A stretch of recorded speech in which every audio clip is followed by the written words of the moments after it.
Hey folks, I'm Anthony DeForge, owner and chief pilot at Falcon 1 Aerial Imaging here in Asheville, North Carolina. Now, for those of you that I have not had the pleasure of working with, I am a professional aerial and real estate photographer with over 700 hours of logged flight time as a commercial drone pilot. I am FAA Part 107 certified, as well as a licensed unmanned aircraft pilot through the Division of North Carolina Aviation. The reason for this quick video is to give you some guidance and hopefully better insight into the rules and regulations that aerial photographers must follow, as well as a few hints in putting together a safe video and photo shot list with your drone pilot.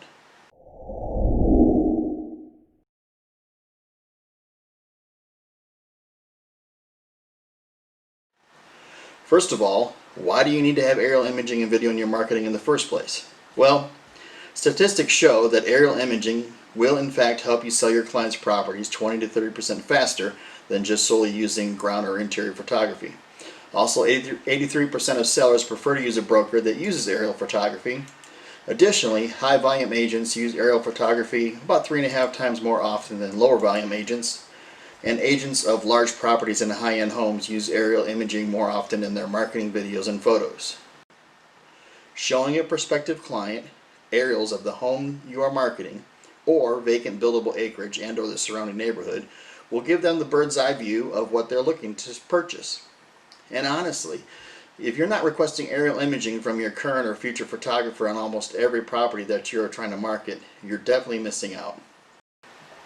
Now, even if the property may not seem that very interesting to you on the ground, a flyover of the property or just even showing some aerials of the surrounding area may be just what is needed to push a buyer who's sitting on the fence into purchasing that property.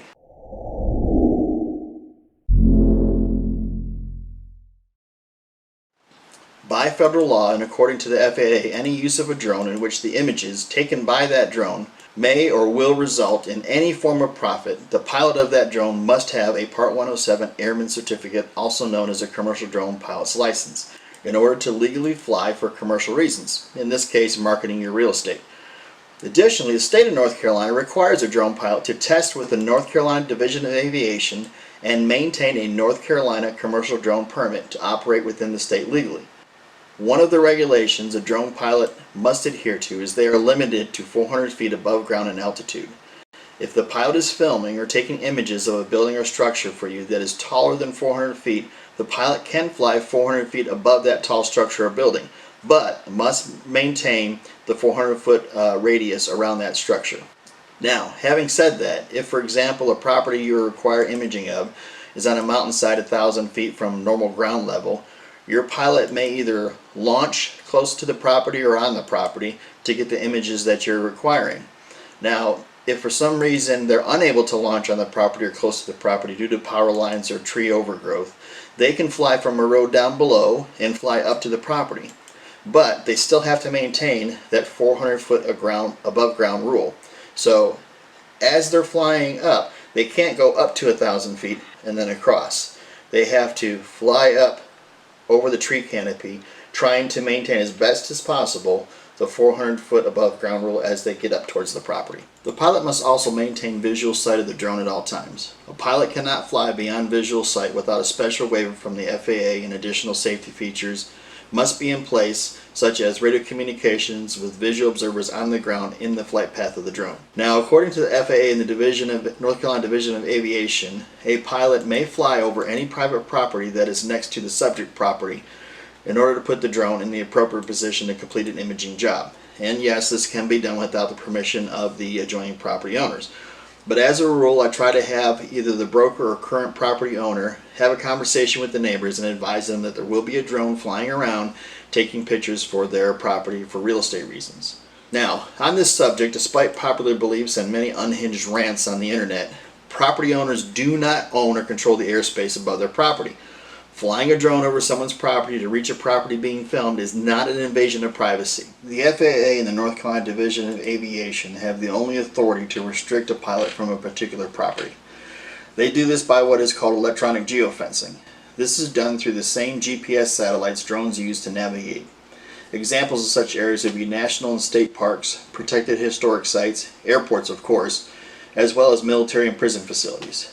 Now, if or when a pilot approaches or begins to breach a geofenced area, A warning will be audible as well as visual on the pilot's monitor, and in most cases the drone will not even continue to fly in that flight path no matter how hard the pilot tries to pass over that geofenced area.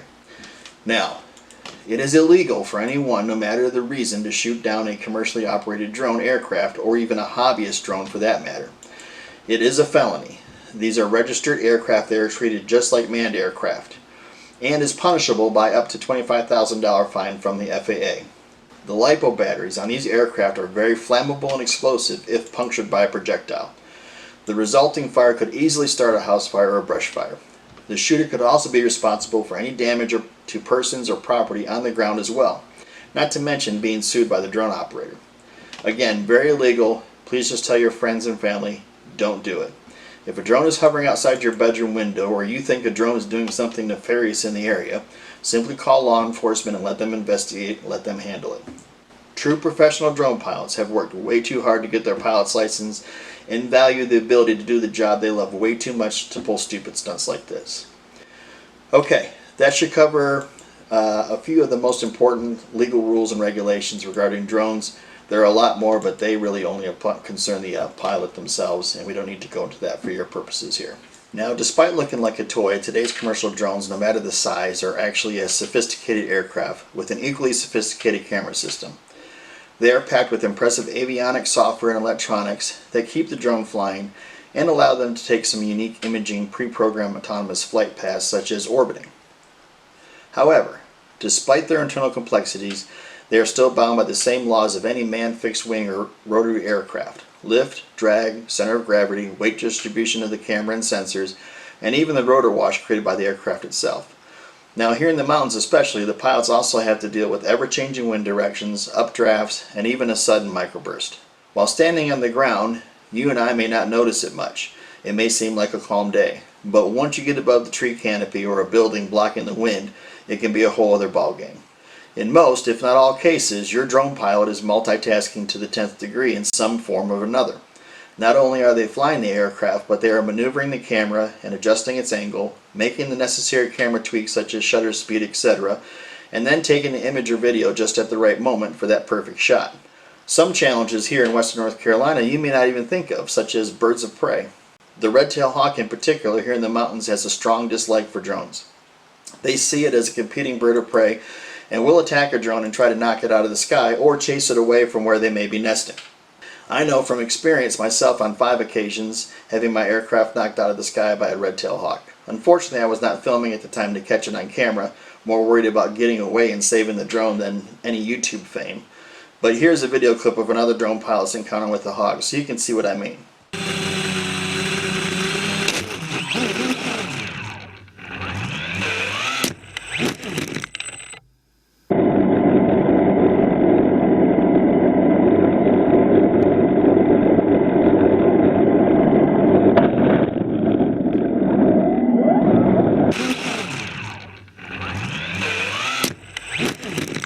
So let's talk about what you will want to try and avoid asking your drone pilot to do with his or her aircraft. And really it boils down to simply putting the aircraft in an unsafe position. First, you must keep in mind that these aircraft have at least 4 and in some cases 6 to 8 spinning propellers. Asking your pilot to put a drone in a tight area behind a building with a very limited maneuvering room or trying to fly it up a steep wooded trail with difficult to see hanging tree limbs or small vines will put the operator's equipment in danger of being damaged or even destroyed. The slightest impact or entanglement to these rotors and the drone will most likely crash and be damaged. The propellers are not too expensive to replace, but the camera systems can cost thousands of dollars, and airframes of the aircraft are very expensive as well, not to mention the downtime to repair or have to replace. Additionally, these aircraft must use GPS satellites to navigate in their three-dimensional world. If they are put into a thick wooded area or areas in which there are tight steep slopes on either side, the GPS signal, just like your cell signal, will be lost. When a drone loses communication with the GPS navigation satellites, the drones then start to wobble around in the air like they're drunk, and the pilot will have a very difficult time in keeping the aircraft steady enough to properly take images or those smooth video shots. So keep this in mind when putting together your shot list. Your photographer will greatly appreciate it. The prop wash these aircraft create is something else to keep in mind in enclosed tight areas. It can and will bounce an aircraft around when close to the ground or an enclosed area, say behind a house or near a steep slope or another building.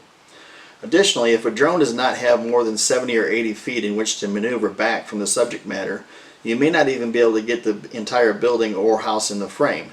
The camera lenses on almost all professional drones is set to a slightly zoomed in focal point. This is purposely done as a safety feature to help pilots flying by camera view only from accidentally flying too close or into an object or structure. So in such a case, discuss with your pilot to see if they have an alternative to get the shot you're looking for. Ask the pilot if they have a DSLR camera. They may have one for such an instance. So now let's talk about the different types of shots and terminology your drone operator may use to describe what they foresee on a possible shoot. First one is orbit video shots. An orbit video shot is just what it sounds like. The drone pilot will tell the drone camera what the center point is in the camera lens frame. They will then back the drone up to a desired radius, and the drone will autonomously fly in a perfect 360-degree orbit of that center point of reference. Now, if you desire a low orbit around a home or building, keep in mind there has to be no obstacles in the way of the drone's 360-degree flight path. Now, if there are obstacles such as trees, etc., the pilot can suggest doing maybe a half orbit as well as some other options in their bag of drone photography tricks to give you the best result and a professional look. The flyover. The flyover, again, pretty much is what it sounds like. The pilot will fly slowly over the property, either low or high, and will sometimes pan the camera either up or down for a more dramatic effect. The rocket or pullback shot. This is when the pilot slowly flies backwards, increasing in speed and altitude as the camera is flying away from the house or the lot. The rocket overhead. Same as previously mentioned, but from directly over the home, usually close to the roof, and then shooting up into the air until the entire property can be seen while still observing that 400-foot AGL rule, of course. The fly-up. Again, just like it sounds, this is the camera flying up to the house at usually a low altitude. The pilot can either have the camera stop just before the entrance or back deck, or have the drone slowly rise and fly over the roof, exposing, let's say, a large backyard, incredible mountain vistas, or even a lake behind the house. Lot line overlay. This is a nice feature to add to your photo session if possible. The lot line overlay flight is taken from 400 feet on a flyover of the entire property, and the aerial photographer in post-production creates an overlay to be placed on the video showing the general location of the lot lines. Now please note, not every property can have this done. If the property has a very oddly shaped property line, an overlay may not be possible. Or if the acreage is so large the aerial photographer is unable to get the entire property in the shot at 400 feet, then this may not be an option. However, I would request one anyway, and if the pilot gets into the editing room and feels they are unable to give you a professional looking overlay, then no harm, no charge. And again, these overlays are just a generalized location of the property line and are not to GIS specifications. Also, the line may move as the drone is flying overhead depending on the size and shape of the property, as well as the camera angle. So these are just a few of the most common shots a drone pilot may discuss with you for the day's shoot. Now let's move on to when is the best time to schedule your aerial photo session. Of course, weather and wind are the biggest factors an aerial photographer has to deal with. But as far as times of day, I've found that for the best results, you want to schedule your aerial imaging between the hours of 10 a.m. and 4 p.m. during the spring and summer months, and between the hours of 11:30 a.m. and 3 p.m. during the fall and winter months. Any earlier than 10 a.m. and you risk lens flares and whiteout haze caused by a low sun in the sky. Sunny and partly cloudy days will always give you the best results for both your still images as well as your video, and will help to ensure the clarity and quality as well as give you nice rich colors. If for some reason you are purposely wanting to shoot at twilight or sunset sessions, your aerial photographer will have filters or additional lighting techniques they can discuss with you. Now, legally, pilots are allowed to fly 30 minutes before sunrise and 30 minutes after sunset. And in the cases of night flying, that requires a special waiver from the FAA as well as additional safety measures being put in place, which will most likely cost you more as well as the client. And I have yet to have someone request a night flight for real estate marketing. Drones are made up of circuit boards and other electronics and are not water resistant or waterproof. So don't expect your pilot to fly in a light rain or even a drizzle. This equipment is way too expensive to risk any electrical shorts or loss of the aircraft. One quick side note, if you are hiring a pilot to shoot a large buildable vacant acreage that may be located in the middle of other properties, please meet the pilot and take them to the location so they know for sure what they are shooting.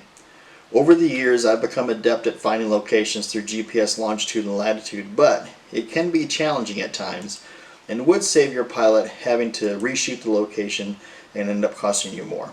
So before I show you a few different types of property layouts and how your pilot may consider shooting each of these properties, let's very quickly discuss indoor drone photo and video shoots.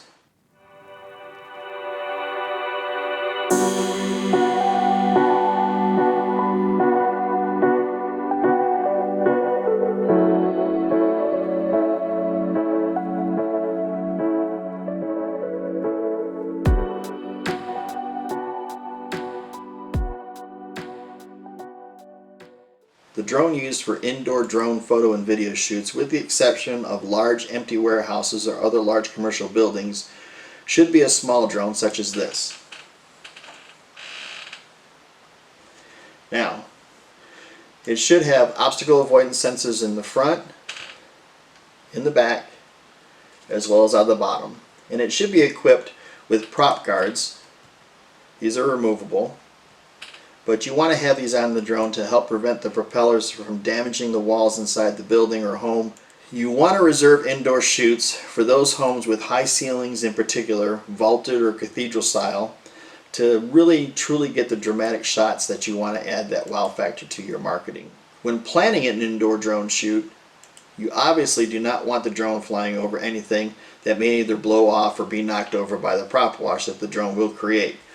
These aircraft, even the small ones, put down quite a bit of this prop wash and could easily blow off or knock over small and light items such as little knickknacks or even small lamps. So you and the pilot will want to do a walk through the area that you're interested in shooting and remove temporarily any objects that you might think may be blown off of tables or countertops. And of course, the pilot will want to stay away from any expensive artifacts such as vases or paintings. But a small drone shooting indoors in the hands of an experienced pilot can give you some spectacular crane shots, unique brief slow dramatic fly-throughs, as well as 48 megapixel high definition still imaging. Okay, so let's finally look at some examples of possible homes and what type of shot list you may want to consider for each. Now this home may not look like one the average person would consider to take aerial images of, built in the 1970s and nice but fairly plain looking landscaping.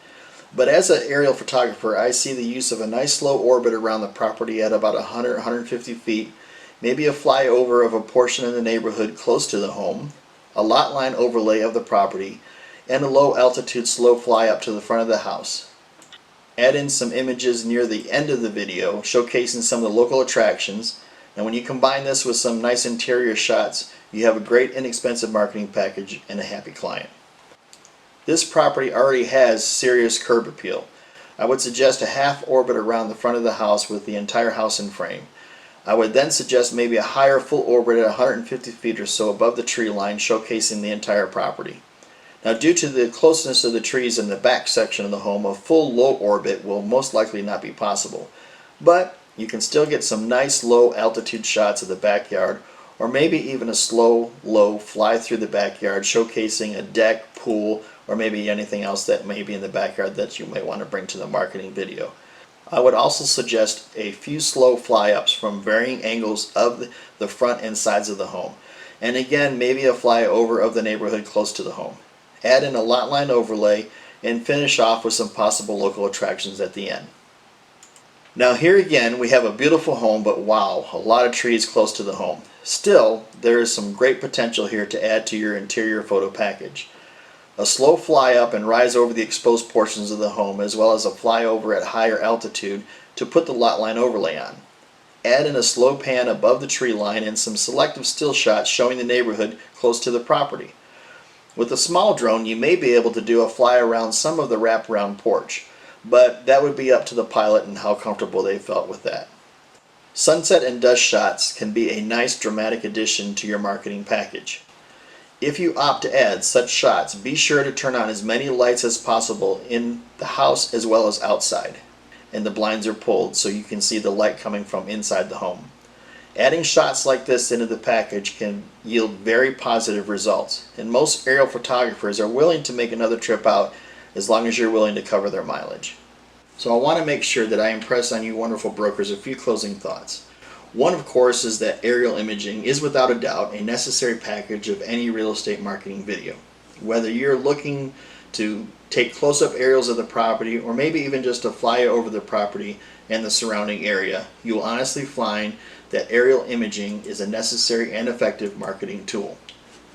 Be sure that you have a clear, detailed conversation with your aerial photographer of what you envision as a possible shot list, and listen to your pilot's input and any possible concerns. If you may be using both a separate aerial photographer and a separate interior photographer, it is important to have the conversation about your aerial shot list with the aerial photographer and not the ground photographer. The difference between the two disciplines are very different indeed. A ground photographer does not have the issues to deal with that the aerial photographer does, and vice versa. I cannot stress this fact enough. Remember, your drone photographer is not standing on the ground safely holding the camera. The aerial camera is flying through the air and sometimes hundreds of feet in the air. If something goes wrong and it comes down from that altitude, the drone photographer is most likely going to be out of thousands of dollars. So just try to be understanding of that fact during your conversations. And also, don't be afraid to let your aerial photographer's creative juices flow. They may happily surprise you. In closing, I want to thank you for your time in viewing this quick video. I hope it was informative and did not bore you too much. Please, if you have any questions or if I did not cover a specific topic that you were looking for more information on, feel free to email me at anthony@falcon1imaging.com, or you may call me at 828-301-0340. My contact information will be at the end of this video as well. We offer both standalone aerial packages as well as standalone interior packages, and we also offer bundled interior with aerial packages to save you some money, so do contact us if you need us. Please do visit our website and YouTube channel. I look forward to working with some of you again, and I hope to work with some of you for the first time in the near future. Thank you again, and have a great week.